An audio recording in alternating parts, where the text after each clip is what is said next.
Мына көріп тұрғандарыңыздай жалпысы бұл таудүлкі болғанса кішкене ауа райы қаталау болады, жаз мезгілінде де салқын болады. Сондықтан жазда жайлауда жүрсек те осында қалың мақтал шапан деп айтады мына өзі.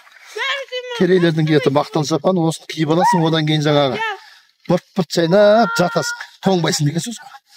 Енді мынау біздің атамыздың кісе белбеу екен, қараңыздар міне. Құдайдан тілек тілет дегенде мойнына кісесін салып, Шыңғысхан Бұрқылқалдың тауының басына шығып алып 3 күн үстін тілек тілет деді ғой. Сонда негізі осындай белбеуді айтып отыр. Мынау біздің керейдің кісе белбеу, көрдіңіз бе? Қарасаңыздар, бірақ күмістен. Алтыннан аптап, күміспен қаптап деген сияқты ғой. Күміспен аптап та күміспен қаптап қойған. Мына жерде өте бағалы тастар, қымбат тас. Анамны тас салып еді маған. Сонда керемет дүние мынау. Мынау енді осы киіп алсаң бар емес пе? Аяздардан тоңбайсың ба бозторғайым дегендей болады ғой. Жақсы.